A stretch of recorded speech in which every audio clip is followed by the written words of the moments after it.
हरे कृष्णा। आप सभी माताओं और बहनों को पद्मिनी एकादशी की बहुत सारी शुभकामनाएं। आज आप सभी ने पूर्ण उत्साह और दृढ़ निश्चय के साथ नियम पूर्वक पद्मिनी एकादशी व्रत का पालन किया होगा, जो 3 वर्ष बाद आती है। ये एकादशी अत्यंत दुर्लभ संयोगों में और हमें देकर जाती है अनंत गुना अधिक आध्यात्मिक पुण्य फल। यह अत्यंत विशेष एकादशी है जिसका पालन करके आप भगवान श्री हरि की विशेष कृपा आशीर्वाद प्राप्त कर सकते हैं, क्योंकि एकादशी तिथि वैसे भी भगवान को प्रिय है और ऊपर से ये पद्मिनी एकादशी आते ये पुरुषोत्तम मास में है, यानी कि जो स्वयं भगवान का मास है। तो इसलिए पूर्ण श्रद्धा और नियम पूर्वक इस एकादशी व्रत का पालन करना अत्यंत आवश्यक है। लेकिन इस व्रत की पूर्णाहुति तभी होती है जब इसका अगले दिन निर्धारित समय में पारण भी किया जाए। अगर एकादशी व्रत का योग्य समय पर पारण ना हो तो यह व्रत अधूरा माना जाता है। तो चलिए आज की इस वीडियो में जानते हैं कि इस पद्मिनी एकादशी व्रत का पारण कैसे करना चाहिए, शास्त्रोक्त नियम क्या है और किस समय में इस व्रत का पालन किया जा सकता है। तो आइए आज की पद्मिनी एकादशी पालन विधि वीडियो आरंभ करते हैं। इस बार पद्मिनी एकादशी का पालन हम 27 मई 2026 बुधवार के दिन कर रहे हैं और इसलिए इस एकादशी का पारण हम करेंगे कल, यानी कि 28 मई 2026 गुरुवार के दिन। और इस एकादशी व्रत का पारण करने का समय रहेगा सुबह 5:25 से लेकर 7:59 के बीच में। इस समय के अंदर आपको एकादशी व्रत का पारण करना होगा। आइए अब इस एकादशी का पारण कैसे करें और उसकी विधि को जानते हैं। तो सबसे पहले द्वादशी के दिन प्रातः ब्रह्म मुहूर्त में उठ जाएं, स्नान इत्यादि से निवृत्त होकर स्वच्छ हो जाएं, स्वच्छ वस्त्र धारण करें, अपने घर में मंगला आरती करें, भगवान को जगाएं। अगर घर में नहीं कर सकते तो साथ में किसी मंदिर में जाकर भी आप आरती कर सकते हैं। उसके बाद तुलसी देवी की पूजा आराधना करें, उन्हें प्रणाम करें, उन्हें जल अर्पण करें, उनकी प्रदक्षिणा करें। और याद रहे द्वादशी के दिन हम तुलसी पत्र नहीं तोड़ते, इसलिए अगर आपको भगवान को भोग लगाने के लिए तुलसी पत्र की आवश्यकता है तो उसे एक दिन पहले ही तोड़कर रख लीजिए। तुलसी महारानी की सेवा पूजा करने के बाद आप उनके समक्ष बैठकर हरे कृष्ण महामंत्र का जप कीजिए। आप प्रतिदिन जितनी माला का जप करते उतनी ही माला का जप आप तुलसी देवी के समक्ष बैठकर कर सकते हैं। ये हरे कृष्ण महामंत्र है, हरे कृष्ण कृष्ण कृष्ण हरे हरे, हरे राम राम राम हरे हरे। ये वही महामंत्र है जिसमें सभी मंत्रों की शक्ति समाविष्ट है और इसलिए इसे महामंत्र कहा जाता है। और इसी महामंत्र की माला का जाप आप आज के दिन एकादशी वाले व्रत में भी कर रहे होंगे।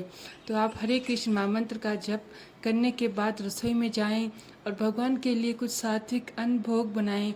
ऐसा भोग जिसमें लहसुन, प्याज या कोई भी तामसिक पदार्थों का उपयोग ना किया गया हो।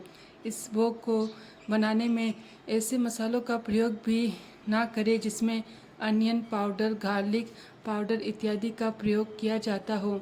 भगवान के लिए कुछ मिष्ठान बनाएं, कुछ अच्छा सात्विक भोग लगाएं, जैसे कि दाल, चावल, सब्जी, चपाती या फिर और कोई व्यंजन।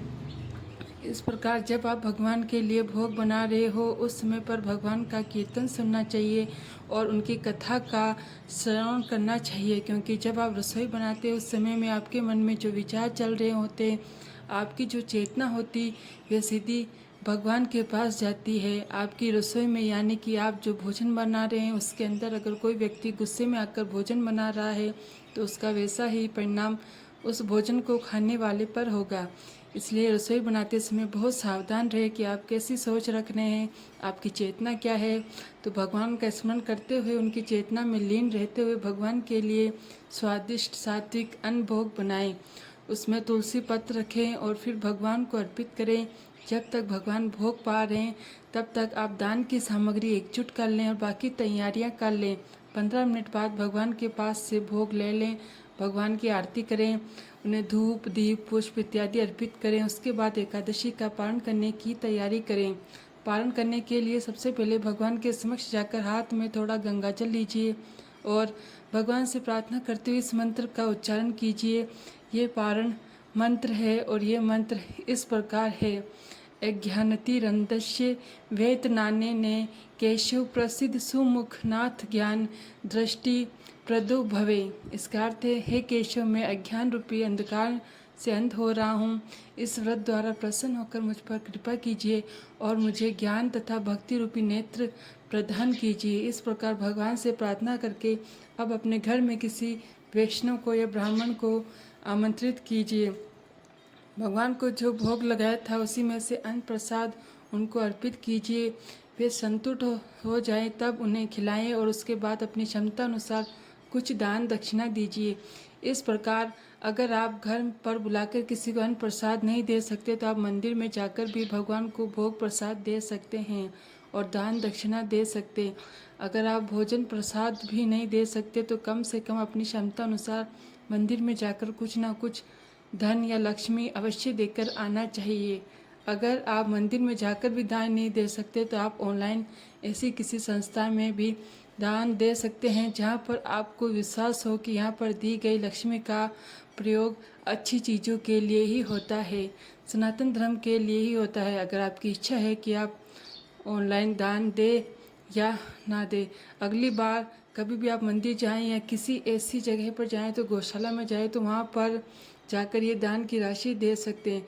अब समय है आपके स्वयं पारण करने का। पारण करने से पहले भगवान से प्रार्थना कीजिए, उनसे क्षमा याचना कीजिए।